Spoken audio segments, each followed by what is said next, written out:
الله أكبر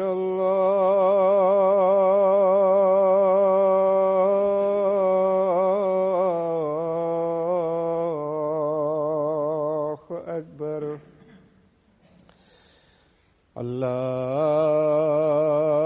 الله أكبر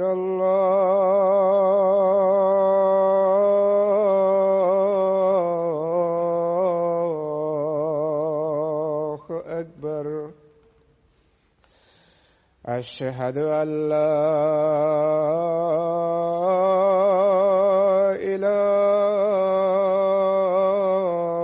إله إلا الله أشهد أن لا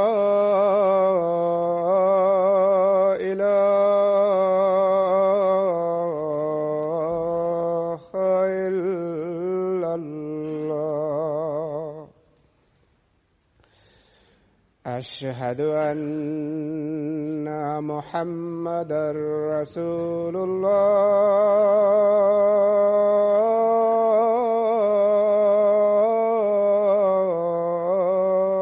الله أشهد أن محمدًا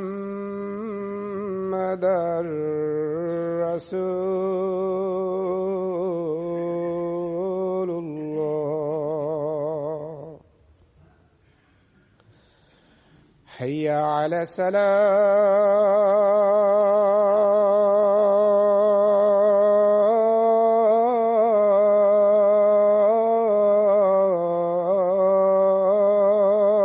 الصلاة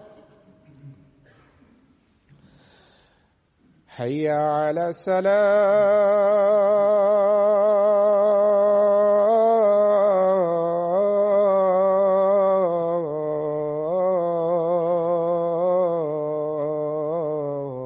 الصلاة حي على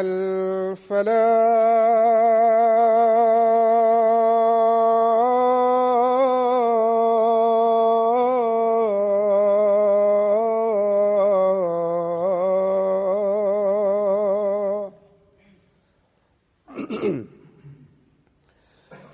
حي على الفلاح الله أكبر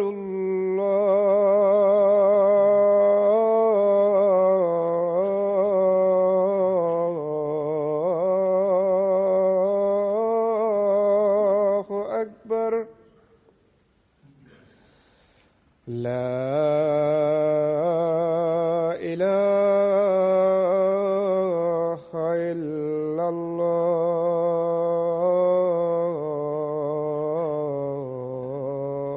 الله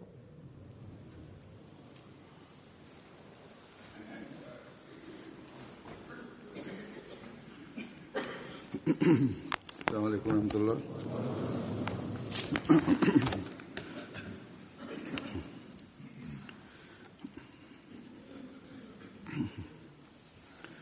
أشهد أن لا إله إلا الله وحده لا شريك له وأشهد أن محمدًا عبده ورسوله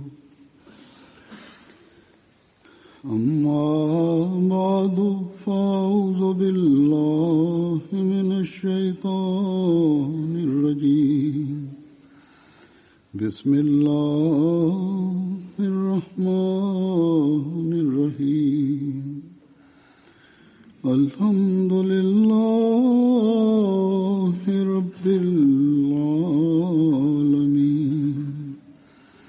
الرحمن الرحيم مالك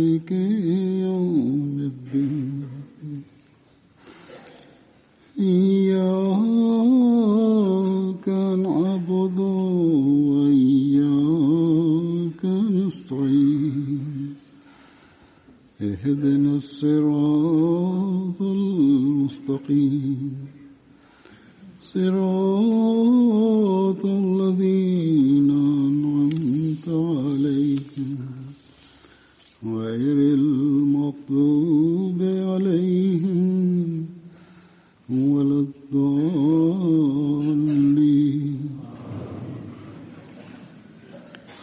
وما كان لنفس أن تموت إلا بإذن الله كتاب مؤجلا ومن يرد ثواب الدنيا نؤته منها ومن يرد ثواب الآخرة نؤته منها وسنجزي الشاكرين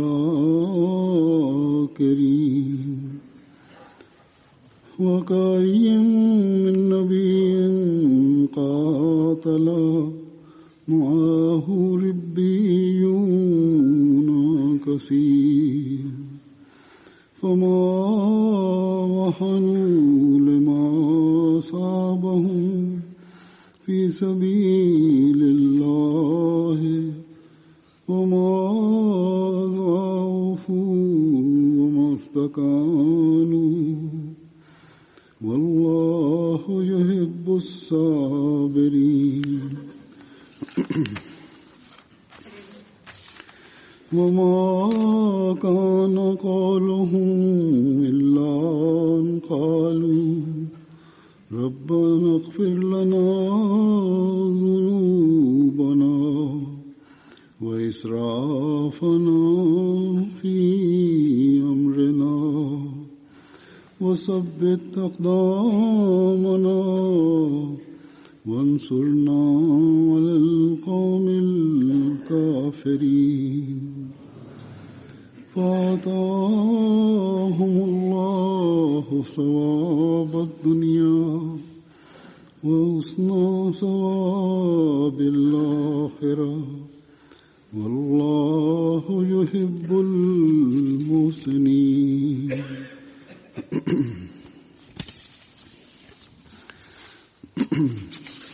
ولا تحسبن الذين قتلوا في سبيل الله أمواتا بل أحياء عند ربهم يرزقون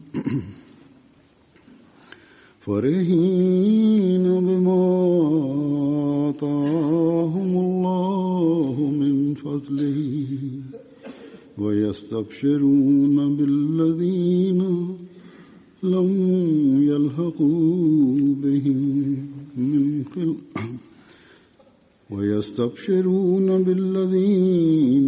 يلحقوا بهم من خلفهم ألا خوف عليهم ولا هم يحزنون يستبشرون بنعمة من الله وفضل وأن الله لا يضيع أجر المؤمنين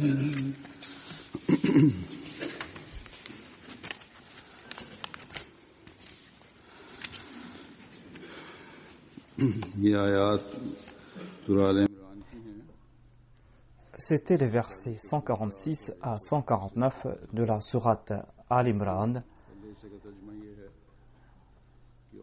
La traduction de la première partie de ces versets est « Et aucune âme ne peut mourir sauf avec la permission d'Allah. » C'est un décret dont le terme est fixé. Celui qui désire la récompense d'ici-bas, nous lui en accorderons. Et celui qui désire la récompense de l'au-delà, nous lui en donnerons. Et certainement, nous récompenserons ceux qui sont reconnaissants. Il y a eu bien des prophètes aux côtés desquels se sont battus de nombreux hommes saints. Ils ne faiblirent nullement malgré tout ce qui leur arriva dans la voie d'Allah. Leur courage ne mollit point et ils ne cédèrent pas devant l'ennemi. Et Allah aime ceux qui sont constants. उनका कौल उसके सिवा कुछ न था कि उन्होंने अर्ज किया Et ils n'eurent que cette parole. Ô notre Seigneur, pardonne-nous nos erreurs. और अपने मामले में हमारी ज्यादती भी Ô notre Seigneur, pardonne-nous nos erreurs et nos excès de conduite, et affermis nos pas, et aide-nous contre le peuple mécréant. का सवाब भी दिया और आखिरत का Allah leur accorda la récompense d'ici-bas, ainsi qu'une excellente récompense dans l'au-delà, et Allah aime ceux qui font le bien. हिस्से का तर्जुमा ये है कि और जो लोग La traduction de la deuxième partie est को हरगिज मुर्दे गुमान « Ne pense pas que ceux qui ont péri pour la cause d'Allah soient morts. में उनके रब के यहाँ risk Non, ils sont vivants en la présence de leur Seigneur et reçoivent des présents, se réjouissant de ce qu'Allah leur a accordé de sa générosité, se réjouissant aussi pour ceux qu'ils ont laissés derrière et qui ne les ont pas encore rejoints, parce qu'ils n'auront aucune crainte et parce qu'ils n'auront aucun regret, se réjouissant des grâces d'Allah, de sa munificence, ainsi que du fait qu'Allah ne permet pas que soit perdue la récompense. C'est là une grande faveur divine que Dieu a accordée à la Jamaat du Messie premier salam, de telles personnes, des personnes qui ont saisi l'essence de leur engagement, की जमात को ऐसे des personnes qui ont compris l'esprit de leur sacrifice. Non seulement qu'ils comprennent cela, mais de surcroît, ces personnes laissent des exemples जो कुर्बानियों que l'on ne voit nulle part ailleurs à notre époque. और ना सिर्फ जानते हैं बल्कि इसके ऐसे नमूने का S'il est question de sacrifice financier et qu'on se demande qui sont ceux qui sacrifient leurs biens pour la foi, eh bien, les membres de la Jamaat Ahmadiyya se présentent pour servir d'exemple. कि कहाँ ऐसे लोग Si l'on demande des sacrifices de temps, खातिर कुर्बान कर eh bien, sachez qu'il existe au sein de la Jamaat Ahmadiyya d'excellents exemples de ceux qui sacrifient leur temps pour la cause de la foi. आज Si l'on désire voir des exemples de sacrifice d'honneur, eh bien aujourd'hui, c'est au sein de la Jamaat Ahmadiyya qu'on en verra les exemples. कुर्बानी के नमूने देखने हैं Si l'on demande qu'on offre sa vie pour servir l'islam, India में eh bien des groupes de personnes sincères se présentent pour cette cause. जिंदगियां तबलीग इस्लाम के लिए Si l'on désire voir de vrais exemples de sacrifice de vie, eh bien sachez que l'histoire de la Jamaat Ahmadiyya en offre des exemples. की कुर्बानी का हकीकी नमूना देखना है तो जमात Ahmad Ainsi, Dieu a créé la Jamaat Ahmadiyya afin d'offrir des exemples de tout sacrifice, des sacrifices qui sont en accord à ses ordres et pour sa cause. जो अल्लाह ताला के बताए हुए Aujourd'hui, Dieu a créé la Jamaat Ahmadiyya afin d'offrir de tels exemples. के नमूने Aujourd'hui, Dieu a accordé au Messie premier salam आज खुदा ताला ने जमात Ahmadiyya une Jamaat dont la majorité des membres comprennent l'esprit des sacrifices de biens, de vie, de temps et d'honneur. ऐसी जमात अता की है जिसकी Des अक्सरियत personnes qui sont de tout temps prêtes à consentir à ces sacrifices. कुर्बान करने के लिए Mais il en est aussi certains qui, en raison de leur ignorance, disent des choses qu'il ne sied à un croyant d'énoncer, बाद ऐसे भी हैं ou en raison de la situation, ou en raison des faiblesses humaines. Ces personnes disent des choses qui affectent négativement ceux qui n'ont pas reçu un bon entraînement spirituel ou ceux qui sont immatures. ऐसे इजहार कर देते हैं Ainsi, d'aucuns m'écrivent pour me dire que cette période d'épreuve n'a que trop duré. ज़्यादा असर ले लेते हैं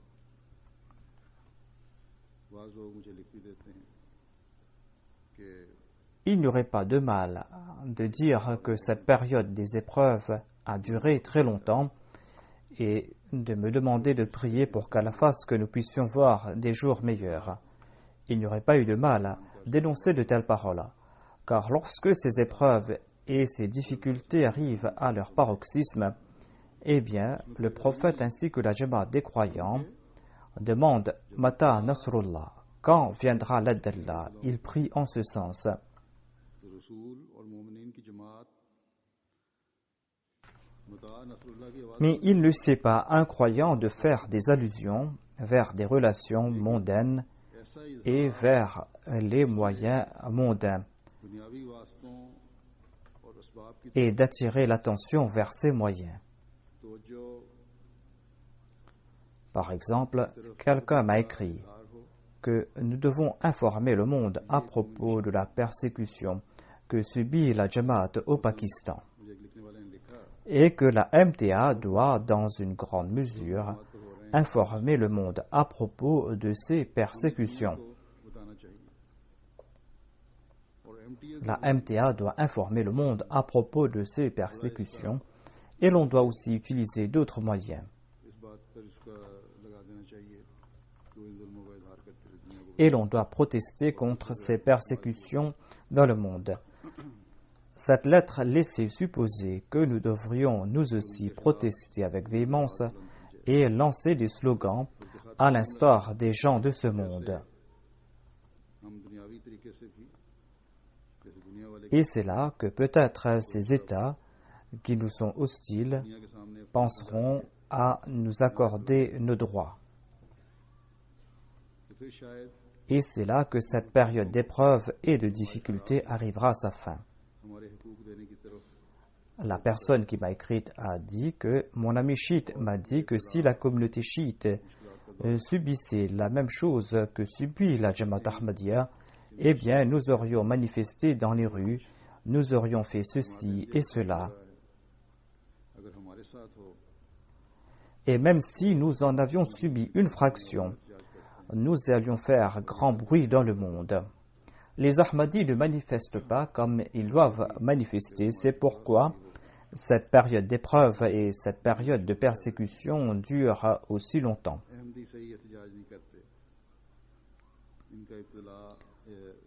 Souvenez-vous, premièrement, que si nous revendiquons appartenir à une Jamaat divine, eh bien, nous devons nous rappeler aussi que les Jamaat divines n'ont aucune conviction quant à l'utilité des pouvoirs de ce monde, quant à l'utilité de ces manifestations.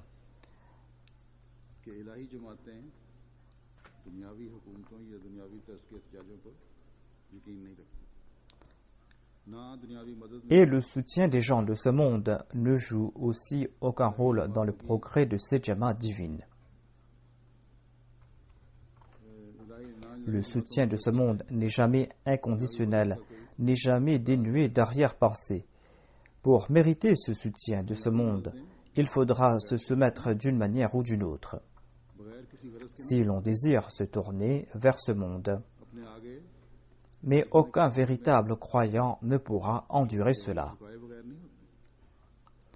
Si les croyants s'exclament « Quand viendra l'aide d'Allah, Mata Nasrullah », eh bien ce sera là une prière qu'ils expriment en se prosternant devant Dieu.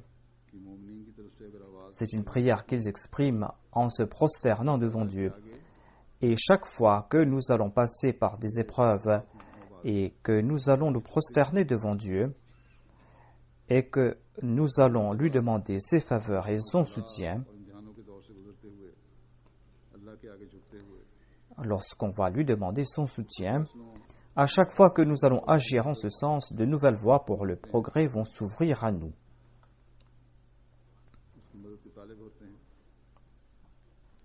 Aujourd'hui, tous les membres de la Jamaat Ahmadiyya du monde entier et tous les Ahmadis habitant dans les 204 pays du monde sont témoins que ces épreuves sont en train d'ouvrir de nouvelles voies pour le progrès de la Jamaat et que la Jamaat est en train de parcourir de nouvelles étapes. Que l'on ne se soucie guère du fait que la persécution n'a que trop duré dans un pays. Au contraire, voyez un peu jusqu'où est en train de se répandre les faveurs divines.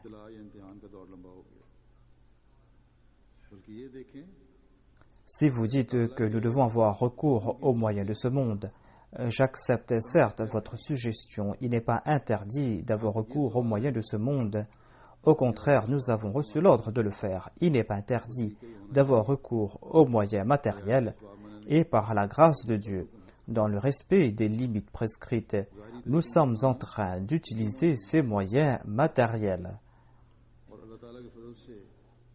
Dans la mesure où nous devons le faire, eh bien, nous sommes en train d'utiliser ces moyens matériels. Nous sommes en train d'informer le monde à propos des persécutions que subissent la Jamaat Ahmadiyya. Et nous leur disons aussi que si le monde ne s'unit pas aujourd'hui pour mettre fin à ces exactions, eh bien celles-ci vont se répandre. Il ne sera plus question de la Jamaat Ahmadiyya. Personne ne sera plus en sécurité. Et ces exactions ont pris de l'ampleur dans le monde et nous sommes en train d'en faire le constat. Mais en dépit d'avoir expliqué tout cela, nous ne plaçons pas notre confiance en un État quelconque ni en aucune organisation en faveur des droits de l'homme.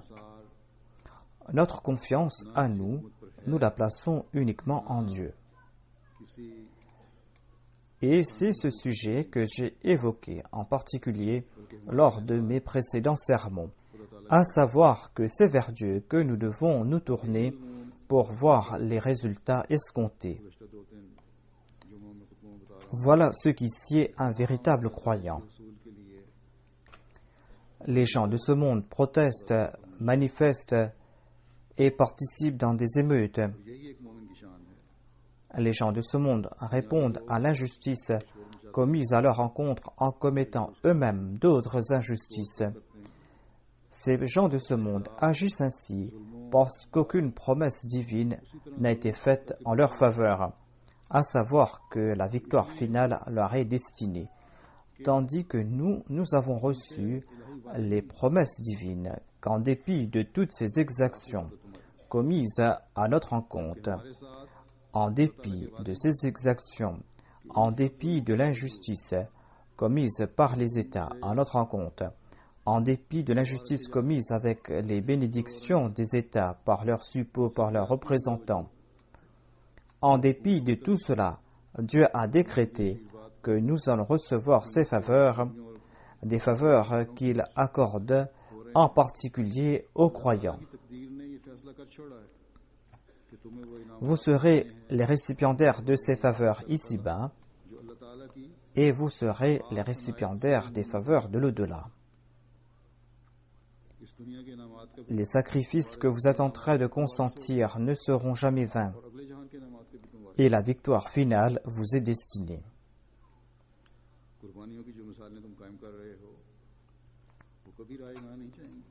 Et la prière est la formule la plus efficace pour mériter cette victoire. Autant l'on se consacrera à la prière, autant ces difficultés connaîtront une fin rapide. Autant l'on se tournera vers l'ami caché, vers Dieu, pour se prémunir des assauts de l'ennemi, autant Dieu se dévoilera avec une plus grande rapidité, autant il va se dévoiler afin de montrer ses signes extraordinaires, Inch'Allah. Ainsi, il y a une différence marquante entre notre manière de penser et celle des gens de ce monde. Nous avons quant à nous prêté allégeance à l'imam de l'époque, celui à qui Dieu a promis de grandes victoires. Il a reçu des promesses de nouvelles victoires et comme je l'ai souligné, nous sommes en train d'en faire le constat. Mais les autres, quant à eux, n'ont pas reçu pareille promesse. Quant à l'exemple des chiites ou des autres, je ne constate pas qu'ils ont pu atteindre leur objectif suite à ces manifestations. Certes, partout, nous voyons des émeutes, nous voyons des incendies. Et c'est cela qui est en train d'attiser davantage ces troubles. Comme je l'ai souligné, l'injustice répondra à l'injustice. Voilà ce que nous voyons aujourd'hui. Et quant à nous, nous n'allons pas y avoir recours. Je vous présente ici un exemple de la manière d'agir des gens de ce monde. Comme je l'ai dit, les gens de ce monde vous aideront uniquement quand c'est dans leurs intérêts. ou ils le feront en considérant leurs différentes politiques. Il y a quelques jours de cela, un journal d'ici, du Royaume-Uni, a publié un article accusant les musulmans de l'Occident de ne pas être loyaux envers l'État, d'où la raison d'expulser ces musulmans des pays occidentaux, a dit ce journal. Notre département de presse et de communication a répliqué en soulignant que c'est tout à fait faux, que l'islam enjoint le respect des droits du pays ainsi que l'amour de sa patrie. Le journal a répondu que les autres musulmans ne suivent pas ces consignes et qu'il faut que nous, les Ahmadis, nous leur prodiguions des conseils à ce sujet. Nous avons répondu que nous le ferons certainement si votre journal veuille bien publier nos conseils. Quand nous leur avons envoyé notre article en respectant leurs conditions, eh bien, l'éditeur ou les membres du conseil ont refusé de publier cet article de notre part, en prétextant qu'ils ont reçu d'autres articles à publier et en promettant de publier le nôtre à une date hypothétique. Ainsi, ils ne cherchaient que des prétextes. En réalité, ils n'avaient pas le courage de déplaire aux autres musulmans, à ces musulmans qui sont hostiles envers les Ahmadis. Ces gens ne désirent pas respecter les exigences de la justice. Ces gens de ce monde nourrissent en leur fort intérieur des peurs. Et quand ils voient la réaction violente de certains musulmans, cette peur s'accroît davantage.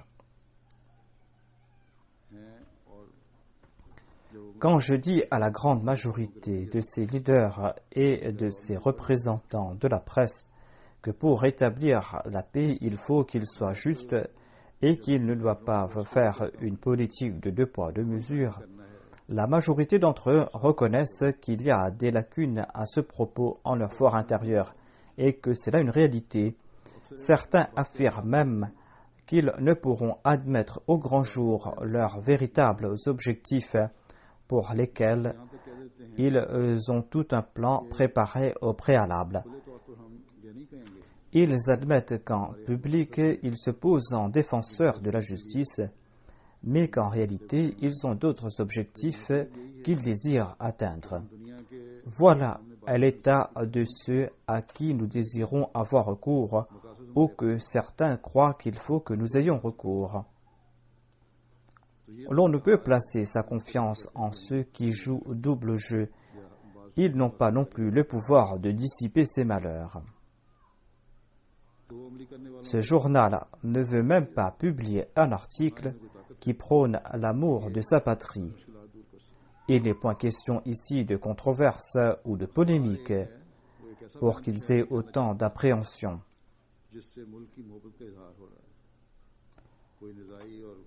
Ainsi, ceux qui nous conseillent d'avoir recours à pareils gens doivent réfléchir en ce sens. Comment pouvons-nous avoir recours à ces gens de ce monde? Comment leur faire confiance? Si tout Ahmadi comprend la réalité de la confiance en Dieu, si tout Ahmadi calque ses œuvres en fonction à cette confiance, eh bien là où les Ahmadis sont en difficulté, eh bien Inch'Allah, leurs malheurs vont disparaître.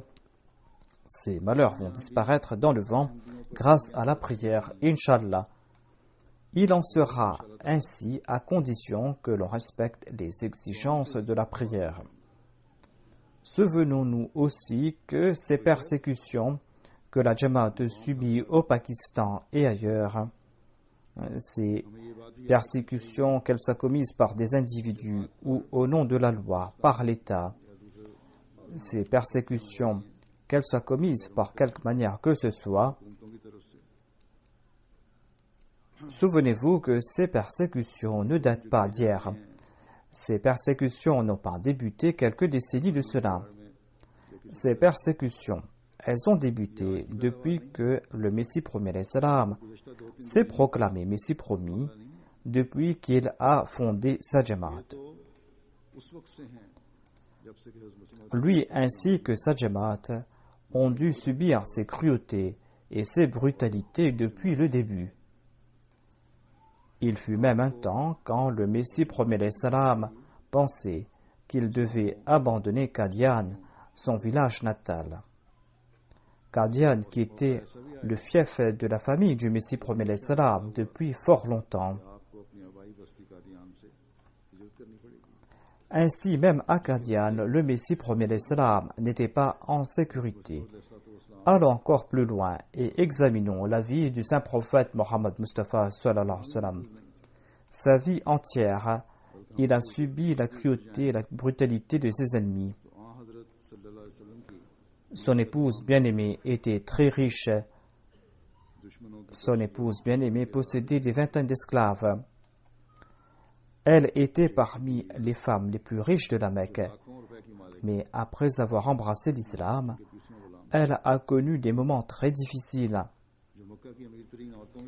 À un âge avancé, elle a été expulsée de sa demeure. Et de surcroît, elle a dû survivre dans un ravin, dans une situation des plus pénibles pour une longue période, dans un ravin où il y avait manque de nourriture, d'eau et d'habitat. Et ce sont ces privations, ces conditions difficiles qui ont causé sa mort. Elle a enduré tout cela pour l'islam. Elle a enduré tout cela pour une noble cause.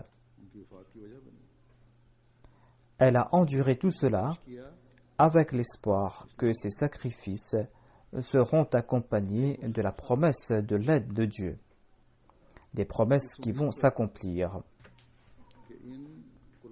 Voyez aussi à quel point le saint prophète Mohammed sallallahu alayhi wa sallam a souffert personnellement. Pendant 13 ans, il a été persécuté à la Mecque. Il a été attaqué à coups de flèches, à coups de bâton, à coups de pierre et par tous les moyens imaginables. On a essayé de le faire souffrir par 1001 façons. Mais non seulement a-t-il enduré toutes ces avenies avec courage, non seulement a-t-il enduré l'ultime sacrifice de ses proches, de ses bien-aimés, de ses compagnons, mais quand on lui a demandé de maudire les persécuteurs des musulmans, il a prié pour que ces derniers, ces persécuteurs, soient guidés. Une fois, il a été lui-même assailli à coups de pierre et il a été ensanglanté de la tête jusqu'aux pieds. Ce fut d'ailleurs une journée que le Messie premier l'Islam lui-même a qualifiée de jour le plus douloureux de sa vie, quand Dieu lui a demandé s'il voulait qu'il détruise ce peuple.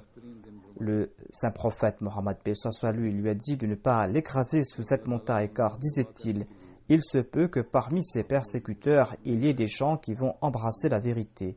Au contraire, il avait l'espoir que naîtront ceux qui vont embrasser la vérité, des gens qui, en embrassant la vérité, vont embellir leur vie ici-bas et dans l'au-delà. Après son émigration, a débuté toute une série de batailles suite aux assauts répétés de ses ennemis. Ainsi, d'une part, il y a tout ce long récit de persécution, et d'autre part, il y a ces récits incomparables de patience, d'endurance, de compassion, des récits écrits par le saint prophète Mohammed sallallahu alayhi wa sallam. Le saint prophète Mohammed sallallahu alayhi wa sallam a enduré tout cela parce qu'il devait servir d'exemple dans tous les domaines de la vie.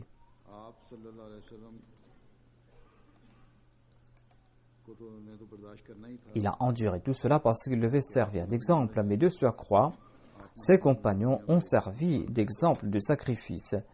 Ils ont enduré tout cela parce qu'ils avaient en ligne de mire les promesses divines et les préceptes d'Allah. Étant donné que le Messie premier l'Islam devait être le reflet du saint prophète Mohammed Mustafa sallallahu alayhi wa sallam, le Messie premier l'Islam est venu et a été le reflet du saint prophète Mohammed, paix soit lui. C'est pour cette raison qu'il a informé ses serviteurs que lui ainsi que sa Jamaat subiront ses persécutions et ses exactions. Il leur a prédit l'avènement d'une période de difficulté. Il a dit « Ma voie n'est point parsemée de pétales de roses, il faudra traverser sur des épines. » Le Messie premier l'Islam n'a trompé personne. Toute personne qui embrasse l'Ahmadiyya sait très bien et très conscient des souffrances qu'elle doit endurer. J'interroge des fois des nouveaux convertis à ce propos pour savoir s'ils sont au courant que l'Ahmadiyya n'est pas une voie parsemée de fleurs.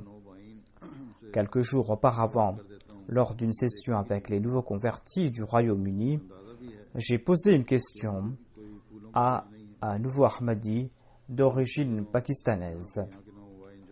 Je lui ai posé cette question et il m'a répondu qu'il a embrassé l'Ahmadiyya en toute connaissance de cause et qu'il est prêt à endurer toute souffrance. Il y a certaines femmes qui ont préféré abandonner leur demeure, mais qui n'ont pas préféré sacrifier leur foi. Ces personnes agissent ainsi parce qu'elles ont compris qu'elles doivent préférer la foi à ce monde. Ces personnes ont compris que la vie ainsi que la mort se trouvent entre les mains d'Allah, et bienheureux est celui qui est persévérant pour la cause d'Allah. Et Dieu leur fait mériter le paradis des deux mondes. Ce ne sont pas que des paroles en l'air. Dans l'histoire de la Jamaat Ahmadiyya, nous voyons ces événements sous une forme ou sous une autre.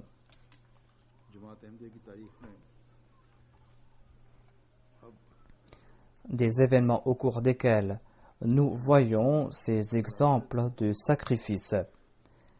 Des exemples de sacrifices qui nous laissent bouche bée. Il en est ainsi, comme je l'ai dit, parce que le Messie promet l'Islam nous en avait déjà informé dès le début.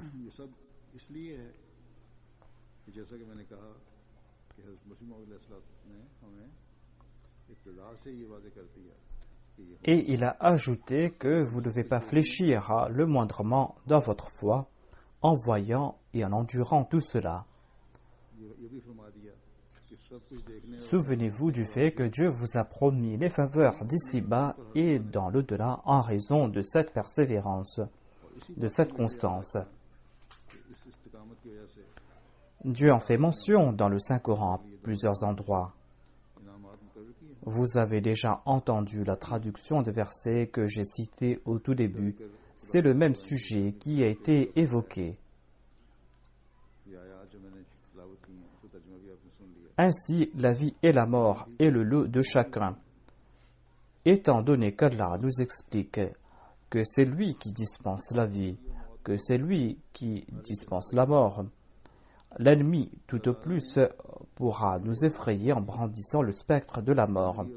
Et pourquoi s'en faire? Car si la mort survient dans la voie d'Allah, elle apportera dans son sillage la bonne nouvelle des récompenses.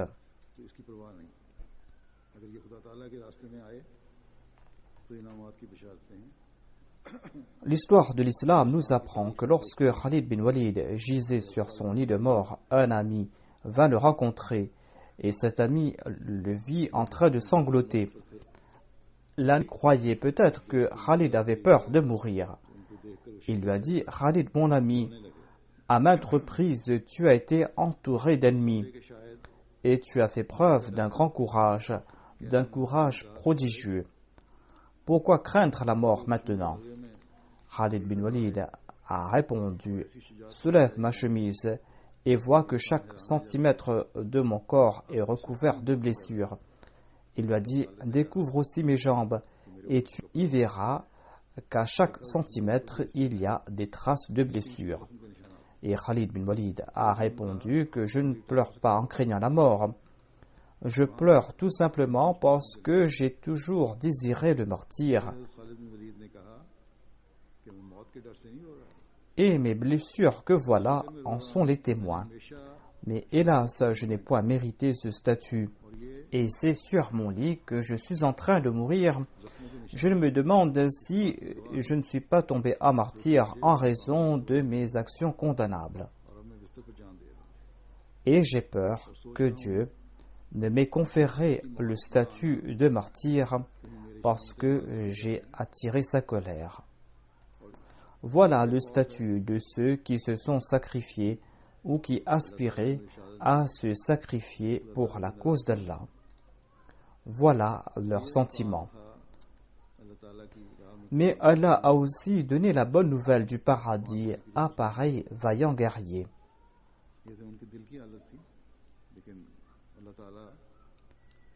Voilà en somme leur désir à mourir en martyr. Afin de comprendre l'esprit de sacrifice, nous avons un exemple de l'époque du Messie premier alayhi salam, celui de Saïbzada Abdul Latif Shahid. Lorsque le roi de l'Afghanistan lui conjura de répudier le Messie premier alayhi salam, il insistait que si tu répudiais le Messie premier alayhi salam, eh bien tu auras la vie sauve.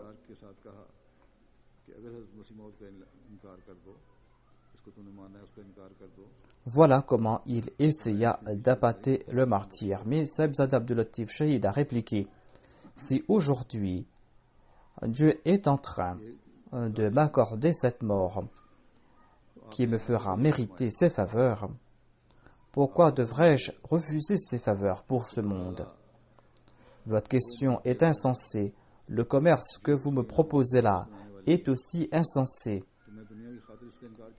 Voilà ce qui sied aux croyants à propos de qui Allah a déclaré dans ces versets: فَمَا وَهَنُوا لِمَا أَصَابَهُمْ فِي سَبِيلِ اللَّهِ وَمَا ضَعُفُوا وَمَا اسْتَكَانُوا وَاللَّهُ يُحِبُّ الصَّابِرِينَ. Ils ne faiblirent nullement malgré tout ce qui leur arriva dans la voie d'Allah, et leur courage ne mollit point.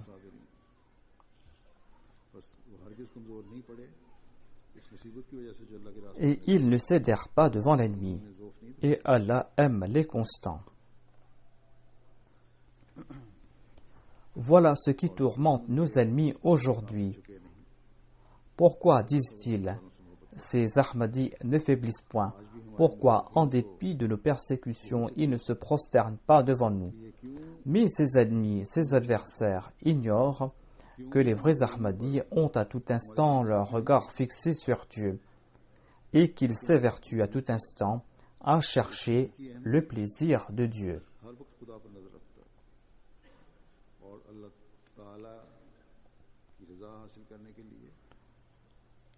Dieu nous enseigne ici une prière pour mériter son plaisir, en nous demandant de le supplier à tout instant afin qu'il nous accorde la constance, car c'est Dieu lui-même qui renforce la foi.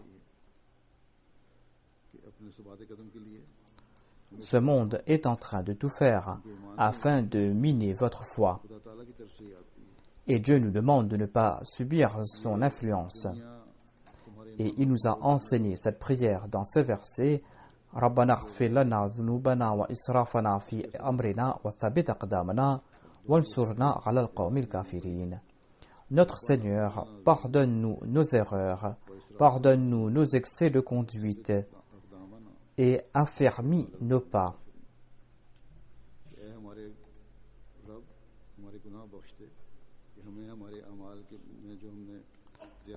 Wa israfana fi amrina, et pardonne-nous nos excès de conduite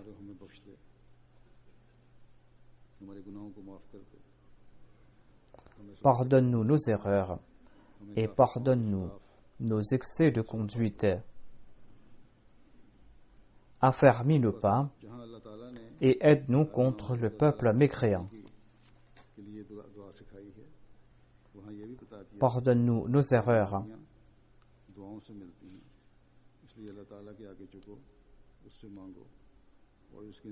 Pardonne-nous nos manquements, nos péchés.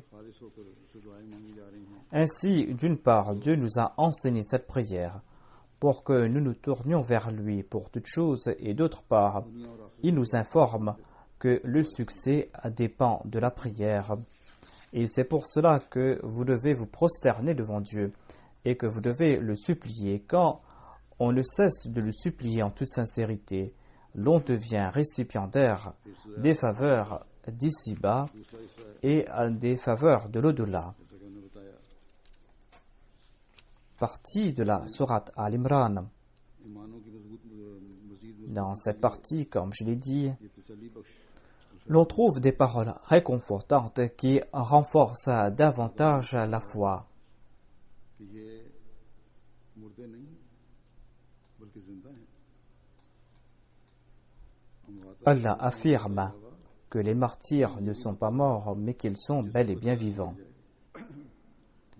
Amwata signifie mort, mais cela signifie aussi celui qui n'a pas été vengé. L'autre sens est celui qui ne laisse derrière lui personne pour compléter ses objectifs. Le troisième est celui qui est désespéré, celui qui est triste. Mais quant à ceux qui meurent pour la cause d'Allah, cela ne tombe pas dans cette catégorie. Cela font partie de ceux qui sont vivants. Et Allah venge ces martyrs qui offrent le sacrifice de leur vie. D'autre part, ceux que les martyrs laissent derrière eux ne sont point faibles. Il y aura toujours un groupe de gens qui vont aspirer aux martyrs. Et troisièmement, ces martyrs vont jouir d'un grand statut auprès de Dieu. Et ces martyrs auront des provisions qui vont les plaire. Leur décès ne sera pas accompagné de tristesse. Leur mort sera au contraire accompagnée de joie. Dans l'au-delà, ils se réjouiront du fait que leurs sacrifices feront naître d'une part ceux qui vont aspirer à des sacrifices, et d'autre part, ils se réjouiront du fait que leurs sacrifices entraîneront la victoire finale sur l'ennemi. Ainsi, ces sacrifices, ces épreuves, ces adversités temporaires, tout cela sont là pour accroître la vitesse de notre progrès et non pour faire naître le désespoir. Allah affirme à cet effet dans un autre verset: Inna alladhina qalu rabbuna Allahu thumma istaqamu tatanazzalu alayhimul malaikatu alla takhafu wa la tahzanu wabshiru bil jannati allati kuntum tu'adun. C'est-à-dire, quant à ceux qui disent notre Seigneur est Allah et qui ensuite restent constants, les anges descendent sur eux en disant: ne craignez pas, ne vous désolez pas, mais réjouissez-vous de la rencontre du jardin qui vous a été promis.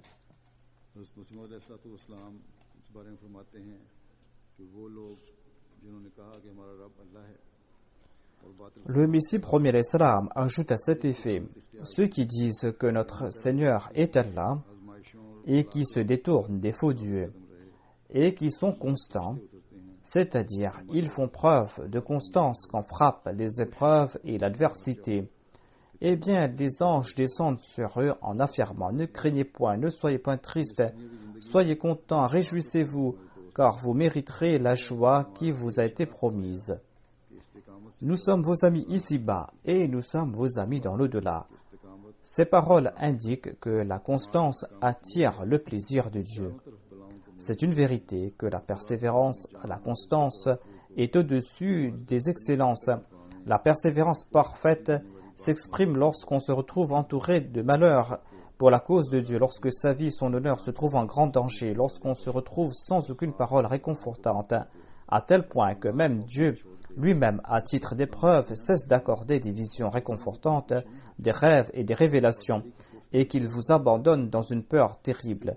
La persévérance exige en ces moments de faire preuve de courage, de ne point reculer quand même lâche, et de faire preuve de fidélité, de faire preuve de sincérité, de constance, d'embrasser, de gaieté de cœur l'humiliation et la mort, et de ne pas attendre le soutien d'un ami quelconque afin de prouver sa persévérance.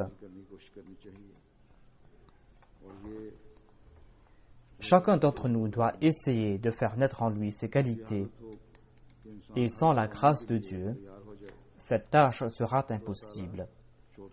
Celui qui sera prêt à consentir à tout sacrifice ne sera point abandonné par Dieu. Dieu l'agrippe davantage et Dieu lui donne la bonne nouvelle des deux paradis. C'est pour cela que Dieu nous a enseigné la prière pour mériter la constance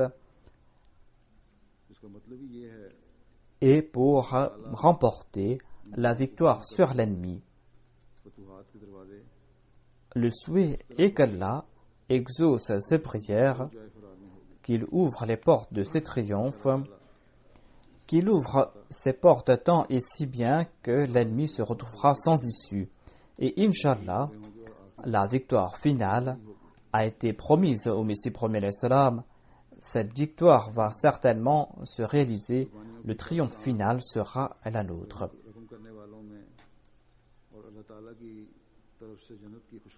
Nous avons un autre frère qui a rejoint cette liste de sacrifices et qui a reçu la bonne nouvelle du paradis de la part de Dieu. C'est notre frère Mukarram Khalil Ahmad Saheb, fils de Mukarram Fateh Mohammad de Bouhiwal, Sheikhupura. Il est tombé en martyr le 16 mai dernier. Inna lillahi wa inna ilayhi raji'un.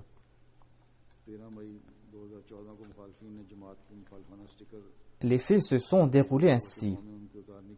Le 13 mai 2014, il y a eu une altercation entre les Ahmadis et les ennemis de la Jamaat en raison de l'enlèvement des autocollants anti-Ahmadis placés par des ennemis de la Jamaat. Et cela leur a donné le prétexte de manifester contre la Jamaat dans ce village de la province de Sheikhupura. Et les haut-parleurs crachaient des propos inflammatoires à l'encontre de la Jamaat. Ils ont bloqué la circulation et ont demandé à la police d'intenter une action en justice contre la Jamaat. Sur ce, la police a intenté une procédure à l'encontre de 4 Ahmadis, dont Mubashir Ahmad Saheb, Ghulam Ahmad, Khalil Ahmad et Ihsan Saheb.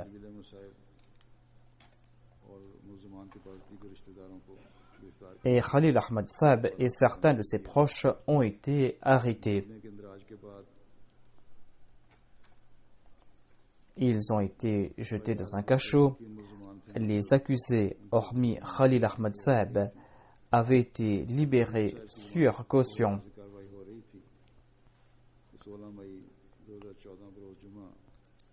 Et les procédures pour faire libérer Khalil Ahmad étaient en cours quand, le vendredi 16 mai dernier, à midi et quart, un jeune prénommé Salim d'un village voisin s'est présenté à la prison. Il a déclaré que je veux présenter de la nourriture et il a demandé à voir Khalil Saheb. Après avoir reçu l'information qu'il voulait, il a fait sortir un pistolet et a tiré sur le visage de Khalil Saheb. Celui-ci a été grièvement blessé et l'assassin a essayé de tirer sur les autres Ahmadis, mais son pistolet s'est enrayé. La police a arrêté le criminel et a fait sortir Khalil Saheb du cachot.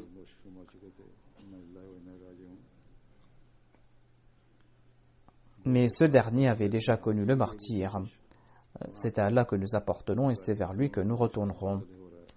Certes, ils ont arrêté le coupable, mais là-bas, tout se fait au vu et au su des représentants de l'État et de la police. Et ce jeune que les mollahs avaient rendu aveugle dans sa haine contre la Jamaat Ahmadiyya a déclaré que moi, j'ai eu le paradis. Voilà l'état des mollahs d'aujourd'hui et des préceptes qu'ils donnent. Le prophète et Allah déclarent que si vous tuez quelqu'un qui récite la kalima, eh bien vous irez en enfer. Et ceux-là sont en train de leur donner la bonne nouvelle du paradis. La famille du martyr était de la région de Bouhiwal, de la province de Sheikhupura. C'était son père, Fateh Mohammad, qui avait embrassé l'Ahmadiyya au sein de sa famille. Ses deux oncles, Sardar Mohammad Saheb et Chaudhry Mohammad Din, avaient embrassé l'Ahmadiyya en 1918, à l'époque du deuxième califat. Le martyr était Ahmadi de naissance. Il avait 61 ans lorsqu'il est décédé. Il avait fait des études élémentaires et travaillé dans la compagnie Wabda. Il avait pris sa retraite depuis 1 mois et demi. Mukarram Khalil Saheb, par la grâce de Dieu, était régulier dans ses prières tahajjud, dans ses prières quotidiennes, dans sa récitation du Saint-Coran. Il avait une relation très proche avec le calife et écoutait les sermons du calife et les autres programmes avec régularité, encourageait ses enfants à le faire. Il était très proche des Waqifin Zadi et il possédait un très grand sens de l'hospitalité. il était toujours fier d'accueillir les représentants de la communauté. C'était un Ahmadi très sincère et très honnête. Il était toujours prêt à aider ceux qui étaient en difficulté. Et il a servi comme secrétaire mâle, secrétaire Dawatullah et Zaim Ansarullah au sein de la Jamaat. Il laisse derrière lui 2 filles, son épouse et 2 filles et 2 fils. Un de ses fils se trouve en Allemagne. Il se trouve en Allemagne et il s'appelle Laïk Ahmad Saheb. Et un autre fils, Ahsan Ahmad, est le caïd de la Khuddam al-Ahmadiyya. Le Muallim écrit que le défunt se consacrait beaucoup à la prière et faisait des prières très ardentes. Après les prières, il était le seul dans la mosquée pour accomplir ses sunnahs et ses prières nawafil. Après la prière, Inch'Allah, je vais diriger sa prière funéraire en absence. Je vais aussi diriger la prière funéraire de Maulvi Ihsan Ilahi, Muallim de Waqf Jadid, qui habitait ici à Londres. Il est décédé le 17 mai à l'âge de 84 ans. Inna lillahi wa inna ilayhi raji'un. Il était le fils d'un compagnon du Messie premier l'Islam, Maulvi Rahmat Ali Saheb.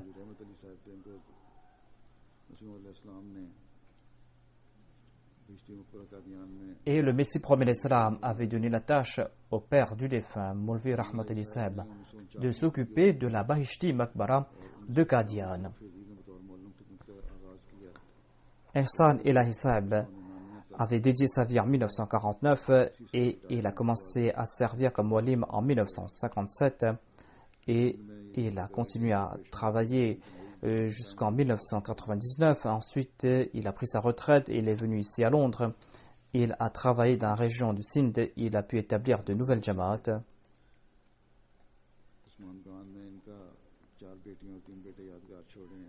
Il est émoussi par la grâce de Dieu. Il laisse derrière lui 4 filles et 3 fils. Un de ses fils, Mahmoud Ahmad Shams, est un missionnaire.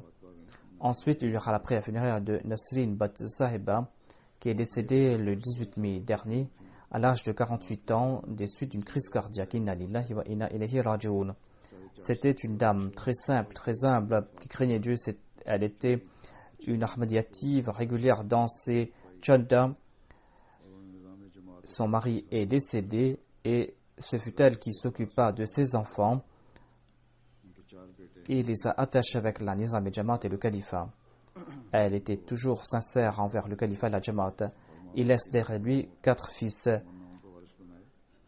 Qu'Allah soit leur protecteur et qu'Allah fasse que ses enfants puissent mériter les prières et les espoirs de leurs parents, qu'ils soient toujours proches de la Jamaat.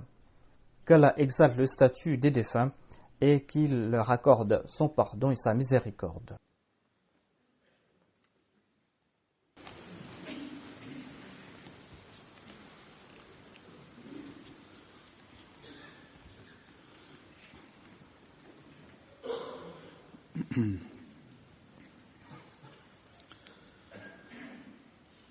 Alhamdulillah, nahmaduhu wa nasta'inuhu wa nastaghfiruhu wa nu'minu bihi wa natawakkalu alayhi wa na'udhu billahi min shururi anfusina wa min sayyiati a'malina.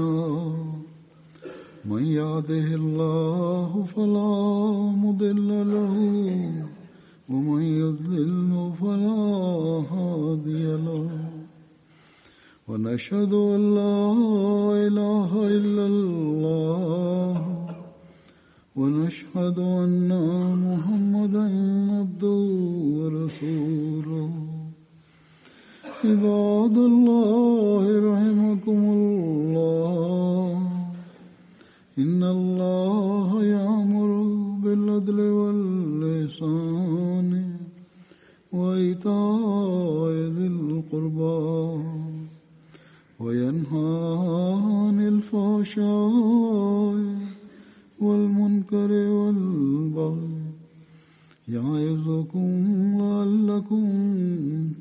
تذكرون اذكروا الله يذكركم وادعوه يستجب لكم ولذكر الله